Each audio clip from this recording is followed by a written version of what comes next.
안녕하세요. 4월 10일 매일 성경 함께 나누겠습니다. 첫 번째 문단입니다. 태형의 수가 40을 넘지 않아야 한다. 왜냐하면 형제를 경히 여기는 것이 될 수 있으므로. 그래서 죄인의 인권에 대한 것임을 우리가 볼 수 있습니다. 곡식 뜨는 소에게 망을 씌우지 말라. 바울은 언급하기를 이러한 대해서 정당한 대가를 지불해야 된다라는 의미입니다. 형수의 남편이 죽었다면 다른 형제가 그 형수와 결혼하여 형의 이름을 이어가도록 해야 된다라고 했습니다. 그렇게 하지 않는 자는 신을 벗기고 그의 얼굴에 침을 뱉어야 한다.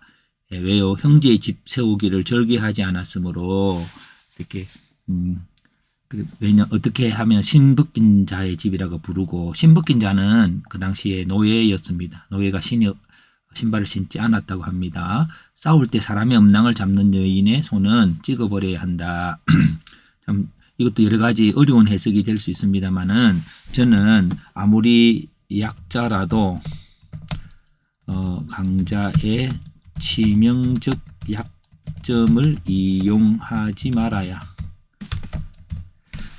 그냥 저 해석입니다. 이렇게 여러 가지 해석이 있을 수 있겠지만 지금 여기서는 계속 그 약한 자의 그 약함을 이용하지 말라는 거죠. 이 전체적 구조는 약한 자의 그 약함을 이용 말라 라고 하는 게 지금 이 전체 구조이지 않습니까?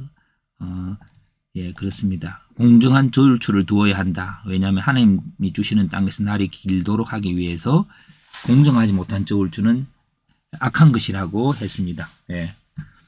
자, 너희는 아말렉의 기억을 지워버려야 한다. 왜요? 이스라엘이 애굽에 나올 때에 광야에서 피곤하여 뒤에 떨어진 약한 자를 쳤습니다. 만약에 정면 승부를 했다면 이거는 문제가 아닙니다. 그러나 뒤에 약한 자의 약함을 쳤다는 것은 비굴한 것이죠.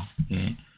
우리는 그거 전략이라고 이해할 수 있겠지만, 물론 정면전 했을 때는 그런 전략들이 필요하겠지만, 이럴 경우에 하나님은 약한 자를 돌보시는 하나님을 두려워하지 않았다고 해서 하나님께서 그들을 심판하라고 하십니다. 언제 하나님께서 땅을 기업으로 주실 때에 모든 적군으로부터 안식을 얻은 후에 자, 그러면 하나님이 주시는 기업으로 주시는 그 땅, 그 나라에서의 목적은요, 하나님이 가나안 땅을 주시는 목적은요, 공정한 나라 건설이죠. 공정한 나라 건설은요, 이렇게 이런 비굴한 자의 제거하는 게 목적입니다. 예. 하나님 나라가 이 공정한 나라가 되는 그것이 되도록 하는 거고, 애굽은 강한 힘이 있는 애굽 군인들이 약한 자들을 여우로서 잡아와서 종을 삼아서 이렇게 하는 그것이죠. 그렇게 할 힘의 구조로 되어 있는 것이 아니라 사람의 인권에 존중함이 있는 나라가 하나님의 나라요. 그 나라를 이루려고 하나님께서 가나안 땅으로 인도하시고 그 가는 길에 이런 말씀을 주십니다. 하나님은 공정하게 원하신다. 그 공정하신 하나님이라는 것으로 공정의 영역 이렇게 했는데, 그 벽구는 좀 더 싸움, 약한 자를 치는 자, 그 약한 자, 이게 비굴함으로 치는 자죠. 약한 자를 친다는 거 것이 아니라, 정당한 전쟁이 아니라 뒤에서 치는 거죠. 아말렉의 비겁함이 강자와의 싸움에서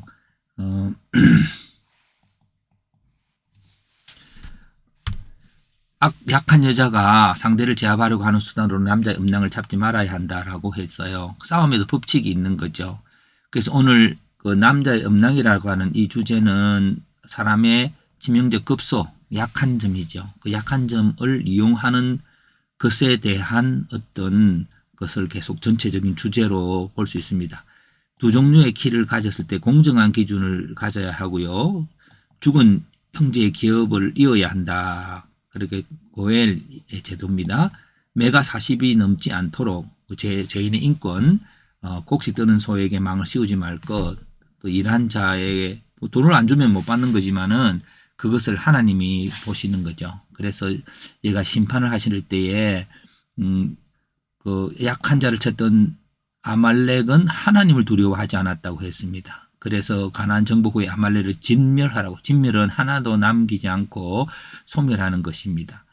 그리고 그 음낭을 잡은 여자는 손을 찍으라 그랬고 두 추를 가진 자는 하나님께 가정한 것이고 그의 날이 길지 않을 거라고 했습니다.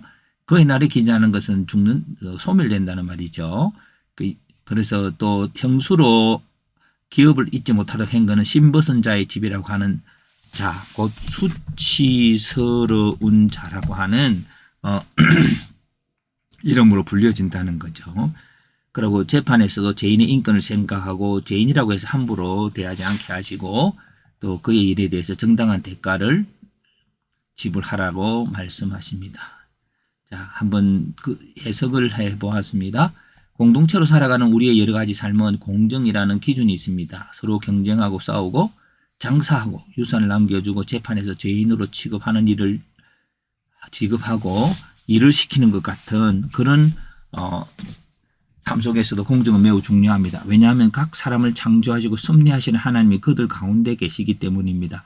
하나님께서는 자기 중심으로 편향된 기준을 적용하는 것을 바로 하나님께 행하는 가정한 일이라고 하십니다. 특별히 여기서 자기 중심으로 편향된 할 때에 자기 국가, 자기 가족, 자기 정당에 편향된 사고와 행동에 대해서 라고 볼 수 있습니다. 예, 오늘 우리들 이게 정당할 것 같지만은 하나님은 온 인류의 하나님입니다. 그래서 우리의 가족을 넘어서고 우리 교회를 넘어서고 우리 국가를 넘어서서 상대방에 대해서 공정한 태도로 대해야 합니다.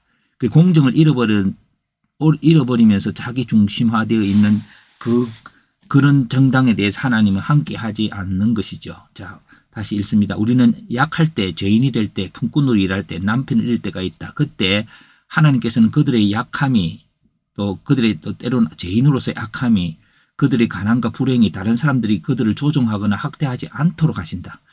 뒤에 가던 약한 자를 치던 아말렉을 나중에 진멸하라고 하시며 여자라고 해서 남자의 급소인 음낭을 잡으면 여자의 손을 찍어버리라고 하며 두 종류의 추로 쏘기며 남편이 죽은 형수의 기업을 잇도록 해야 하며 죄인이라도 처벌의 한계가 있으며 품꾼의 풍삭에 대해서도 정당하게 지불할 것 하나님께서는 명하신다.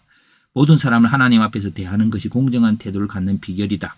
그 하나님께서 모든 것을 공정하게 심판하심을 믿는 공동체는 그들의 공동체의 날이 길게 될 것이다. 이 규칙이 가나안 땅에서 행할 공정한 규칙이다.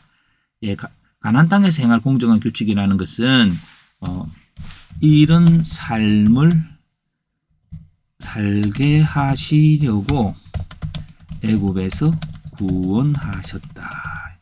곧 구원의 목적이 공정한 태도를 갖는 사람이 되는 것이다. 예, 공정이라고 보죠. 예, 공정이라고 하는 모든 사람이 공정이라고 할 때 똑같이 평균화된다는 게 아닙니다. 그 속에서 어떤 싸움에서도 지고 이김이 있지만 그 안에 정당한 규칙 속에서 이루어져야 하는 것이죠. 예. 그런 것을 통해서 하나님의 번성이 있게 되기를 바랍니다.